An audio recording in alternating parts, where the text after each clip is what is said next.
Bonjour à toutes et à tous, et bienvenue dans cette vidéo dédiée à un sujet qui nous concerne tous, quel que soit notre âge ou notre expérience avec la technologie.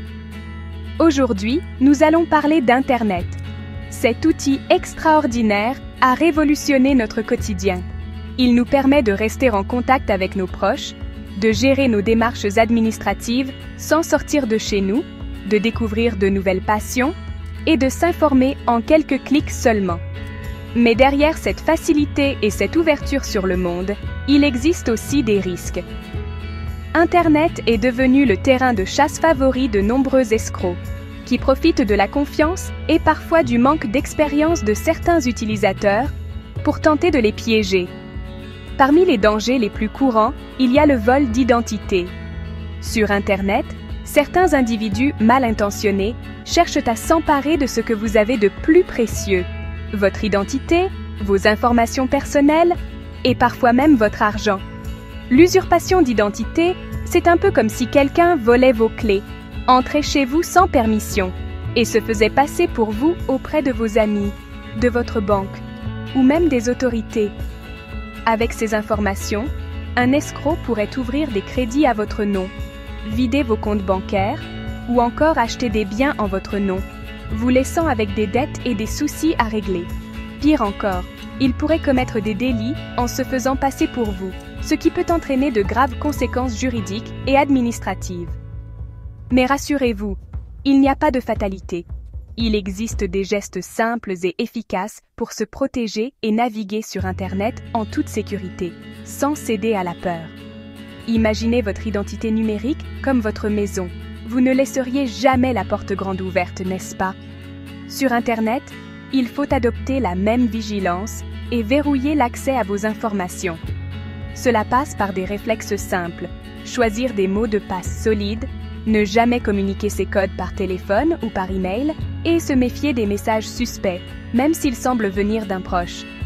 Se protéger sur Internet, ce n'est pas une question de technologie compliquée, mais avant tout de bon sens et d'habitudes à prendre. Vous avez le pouvoir d'agir et chaque petit geste compte pour votre sécurité. Alors, êtes-vous prêts à devenir des champions de la sécurité en ligne?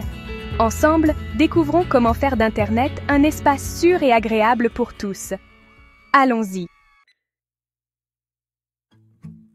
Les seniors sont de plus en plus connectés, et les escrocs l'ont bien compris. Ils pensent que vous avez des économies, que vous êtes plus confiant envers l'autorité et moins familier avec les pièges numériques.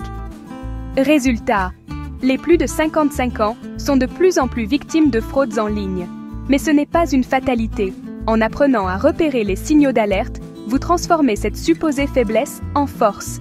L'information et la vigilance sont vos meilleurs alliés. Ensemble, on va déjouer leurs plans. L'usurpation d'identité, ce n'est pas que de l'argent perdu. Un escroc peut ouvrir des crédits, vider vos comptes et ruiner votre réputation bancaire. Vous pouvez vous retrouver fiché comme mauvais payeur, empêché d'emprunter pour vos projets. Pire, votre nom peut être utilisé pour des actes illégaux, vous exposant à des enquêtes ou des convocations injustes. Reprendre le contrôle est long et épuisant. Il faut contacter la banque, porter plainte, surveiller ses comptes. C'est un vrai parcours du combattant. Prévenir vaut 1000 fois mieux que guérir. La prévention, c'est votre meilleure défense. Pour mieux comprendre les risques, voyons ensemble quelques exemples concrets de fraudes et d'arnaques qui touchent de nombreuses personnes, en particulier les seniors. Ces situations réelles illustrent à quel point il est important de rester attentif et informé. En 2024, un événement marquant a eu lieu. Des millions de données d'assurés ont été volées chez Via Medis et Almeri. Ces informations personnelles, comme les noms, adresses ou numéros de sécurité sociale, sont ensuite utilisées par des escrocs pour organiser des arnaques ciblées, souvent très convaincantes. Les victimes reçoivent parfois des appels ou des courriels qui semblent officiels, mais qui sont en réalité des tentatives de fraude. Prenons aussi l'exemple de l'arnaque au faux support technique.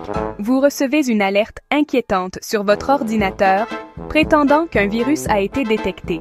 Paniqué, vous appelez le numéro affiché, pensant contacter un professionnel. Mais en réalité, c'est un escroc qui prend le contrôle de votre appareil et peut voler vos données ou demander de l'argent pour soi-disant réparer le problème. Les faux emails sont aussi très courants. Par exemple, vous recevez un message qui semble venir des impôts ou de la sécurité sociale.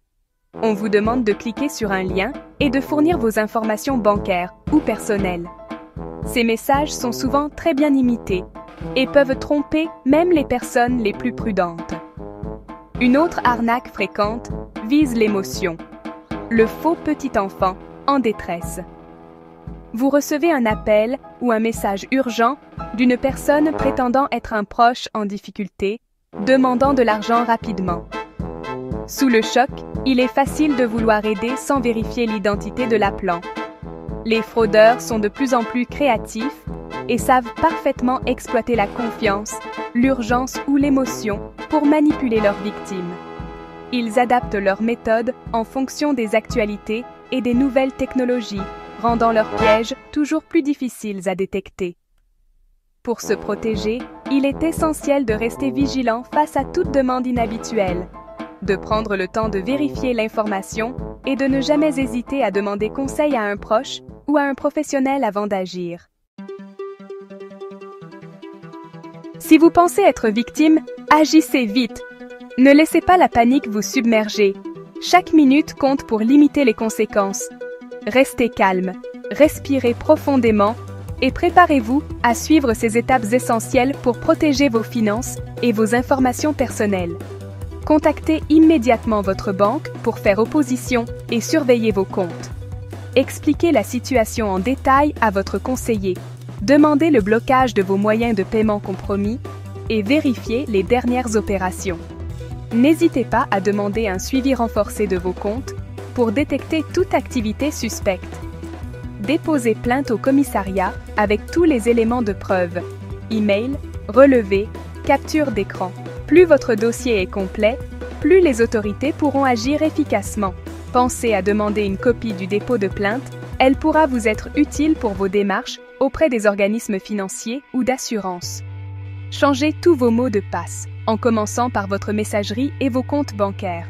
N'oubliez pas les accès à vos réseaux sociaux, sites d'achat en ligne et tout autre service où vos données personnelles pourraient être exposées. Utilisez des mots de passe robustes et évitez de réutiliser les anciens. Utilisez des mots de passe longs et uniques pour chaque site. Un gestionnaire de mots de passe peut vous aider à les stocker en toute sécurité et à générer des combinaisons complexes. Évitez les informations personnelles évidentes et privilégiez les suites de caractères aléatoires. Prévenez les sociétés de crédit, surveillez vos comptes et conservez tous les documents liés à l'affaire. Informez également votre entourage proche pour qu'ils soient vigilants à leur tour. Gardez une trace écrite de toutes vos démarches et communications. Inscrivez-vous au fichier d'alerte de la Banque de France si besoin. Cette démarche permet de renforcer la surveillance de votre identité et d'éviter d'autres fraudes. Renseignez-vous sur les dispositifs d'accompagnement proposés par les institutions officielles. Organisez-vous, créez un dossier dédié à cette affaire. Classez-y tous les documents, preuves, échanges et courriers. Cette organisation vous facilitera la vie lors de vos démarches et vous aidera à ne rien oublier. Plus vous agissez vite, plus vous limitez les dégâts. La rapidité d'action est essentielle pour bloquer les tentatives de fraude et empêcher la propagation des dommages. N'attendez pas, chaque seconde compte pour votre sécurité. La réactivité est votre meilleure arme. En suivant ces conseils, vous maximisez vos chances de limiter l'impact d'une fraude et de retrouver la sérénité. Protégez-vous, informez-vous et n'hésitez jamais à demander de l'aide en cas de doute. La prévention, c'est adopter de bons réflexes chaque jour. Soyez vigilants face aux messages inattendus ou trop beaux pour être vrais. Ne cliquez jamais sur un lien ou une pièce jointe douteuse. Ne communiquez jamais vos mots de passe ou infos bancaires par email ou téléphone. Protégez vos données personnelles sur les réseaux sociaux. Détruisez vos documents sensibles avant de les jeter. Utilisez des mots de passe solides et différents pour chaque site important. Parlez de vos doutes à vos proches, demandez conseil. Participez à des ateliers ou formations sur la sécurité numérique. La connaissance et le dialogue sont vos meilleurs boucliers. Pour finir, retenez ceci. Votre identité est précieuse. Protégez-la comme un trésor. La prudence et la prévention sont vos meilleurs alliés.